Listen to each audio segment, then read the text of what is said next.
Alhamdulillahilladzi hadana lihada wa ma kunna linahtadiya laula an hadanallah. Asyhadu an la ilaha illallah wahdahu la syarikalah wa asyhadu anna Muhammadan abduhu wa rasuluh. Allahumma shalli ala nabiyyina Muhammadin wa ala alihi wa ashabihi wa man tabi'ahum bi ihsan ila yaumiddin. Ibadallah, usikum wa nafsi bitaqwallah, faqad fazal muttaqun. Qala ta'ala, ya ayyuhalladzina amanu taqullah haqqa tuqatih wa la tamutunna illa wa antum muslimun. Jamaah Jum'ah rahimakumullah. Puji syukur mugi tansah kunjuk dumateng Allah Ta'ala ingkang tansah paring rahmat lan taufik dumateng kula lan panjenengan. Satemah ing siang punika kula lan panjenengan saged pinanggih wonten majelis ingkang minulya kanthi kebaing kawilujengan. Sholawat ugi salam mugi tansah katetepaken dumateng Nabi Agung Muhammad sallallahu alaihi wasallam ingkang tansah kula lan panjenengan tenggo syafaatipun wonten ing dinten akhir. Wonten ing kaludhangan khutbah siang punika, khatib wasiat sumangga tansah ningkataken takwa dumateng Allah kanthi nindakaken dawuhipun lan nebihi awisanipun. Mugi kanthi takwa Allah tansah paring kamulyan panggesangan ing donya ngantos dumugi akhirat. Amin. Jamaah Jum'ah rahimakumullah.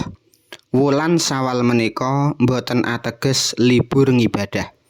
Ananging justru dados bukti kasil punapa botenipun anggen kula lan panjenengan latihan ibadah ing wulan Ramadan kala wingi. Mila kedahipun kula lan panjenengan nglajengaken lan ningkataken ibadah wonten ing wulan punika. Punapa kemawon ibadah ingkang kedah dipun lajengaken.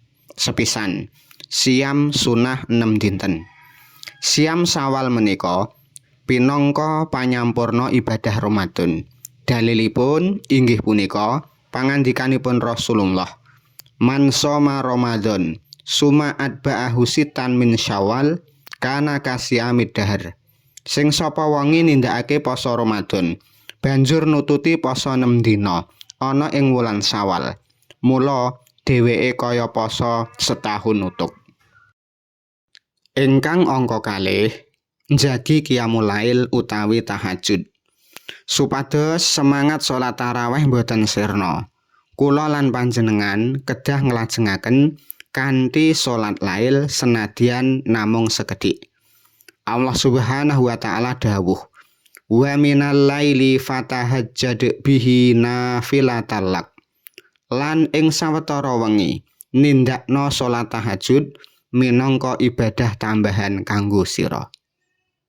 Ingkang angka 3 nglajengaken sedekah. Sifat loman ingkang sampun kula lan panjenengan latih kedah dipun jagi. Rasulullah sallallahu alaihi wasallam ugi nate dawuh, ahabul a'mali ilallahi adwamuha wa in qala. Amal sing paling ditresnani Allah yaiku sing ajeg senadyan mung sethithik. Ingkang angka 5 nyambung silaturahmi. Sawal menika momentum ngguguraken dosa dumateng sesami manungsa. Nabi sallallahu alaihi wasallam sampun nate dawuh, mangkana yu'minu billahi wal yaumil akhir falyasil rahimahu. Sing sapa wonge iman marang Allah lan dina akhir, mula nyambunga paseduluran. Jamaah Jum'ah rahimakumullah.